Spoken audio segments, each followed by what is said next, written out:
অন্নপূর্ণা যোজনার মাসিক ৩,০০০ টাকা না পেয়ে ক্ষোভে ফেটে পড়লেন বঞ্চিত মহিলারা। বিক্ষোভ দেখালেন মালদার ইংরেজবাজার পৌরসভায়।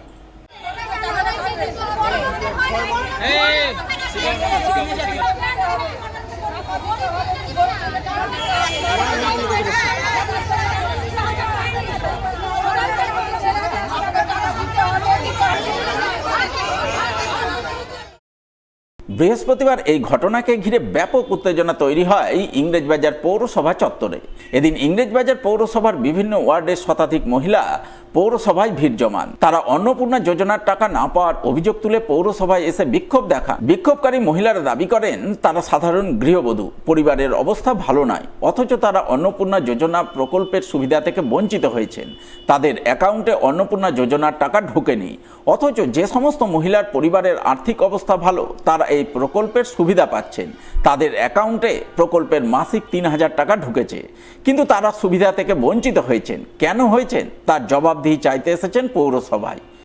আমরা মিউনিসিপ্যালিটিতে এসেছি, আমাদের অ্যাপ্রুভ হয়েছিল, আমরা কালেক্টর অফিস থেকে দেখে এসেছি 14 তারিখে অ্যাপ্রুভ ছিল। কালকে আমাদের ক্যান্সেল করেছে, করে রেখে 3টা রুম। তাহলে 3টা রুম কি করে? আমার উপরে রুম একটা, নিচে রুম একটা। আমরা সবাই মিলে, আমরা শাশুড়ি বউ সবাই মিলে আমরা একসঙ্গে জয়েন্ট ফ্যামিলি থাকি। তাহলে আমাদের 3টা রুম হবে, 2টা রুম যদি থাকে কি করে থাকবে মানুষ? কি করে হয় ওরকম করে? 3টা রুম হলে কেন বাদ দিচ্ছে আমাদেরকে? আমাদের অ্যাপ্রুভ হয়ে কেন বাদ দিল? আমার কথা হলো আমরা যে অন্নপূর্ণা ভান্ডার কেন পাবো না?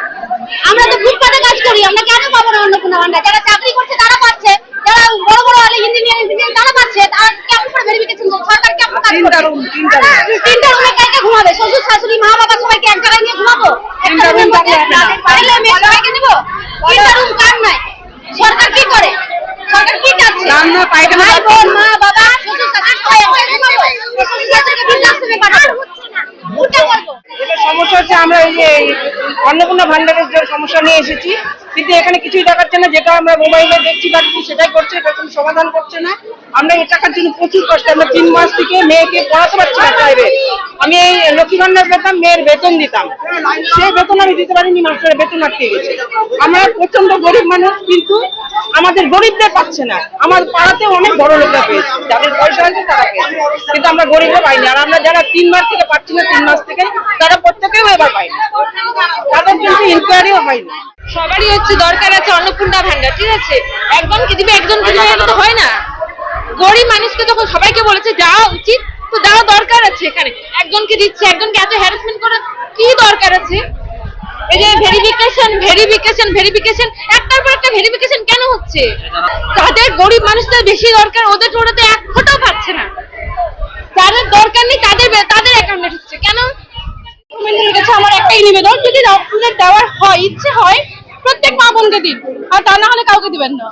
এটাই আমার একান্তই নিবেদন। কেন প্রত্যেকেই আমরা হ্যারাসমেন্ট হচ্ছি, প্রত্যেকে কাজ ছেড়ে আমরা এখানে লাইন দিয়ে দাঁড়াচ্ছি নিত্যদিন। কেন? লক্ষ্মী ভান্ডারের সময় এগুলো আমাদেরকে করতেই হয়নি, এত কিছু করতেই হয়নি, সরাসরি আমরা পেয়ে গেছি। কিন্তু অন্নপূর্ণা যোজনার সময় প্রচন্ড লাইন দিতে হচ্ছে, আর প্রত্যেক মাসে আমাদেরকে লাইন দিতে হচ্ছে কেন? এই বিষয়ে ইংরেজবাজার পৌরসভার চেয়ারম্যান কৃষ্ণেন্দু চৌধুরীকে ধরা হলে তিনি বলেন, অন্নপূর্ণা যোজনার এনকোয়ারির কাজ পৌরসভার কর্মীরা করলেও তা পুরোপুরি জেলা প্রশাসনের নিয়ন্ত্রণে রয়েছে, এতে পৌরসভার করণীয় কিছু নেই। প্রথম কথা, এই অন্নপূর্ণার ব্যাপারটা গভর্নমেন্ট একটা সিস্টেম বেঁধে দিচ্ছে যে এটা থাকলে পাবে, এটা থাকলে পাবে না।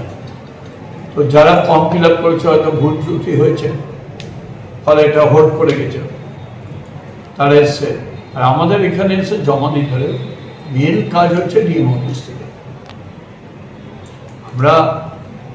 আমাদের লোকরা কাজ করেছে, আদার্স লোকের সঙ্গে সেট করে মিউনিসিপ্যালিটির লোক কাজ করেছে, কিন্তু entire system control by district magistrate.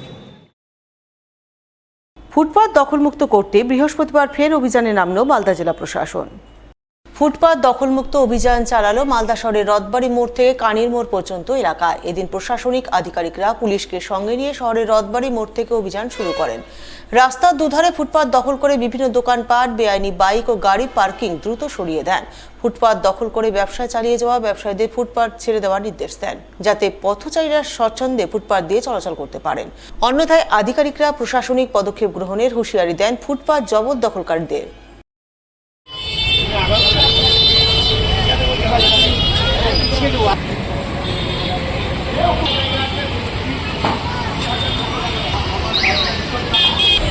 না আমি রাস্তায়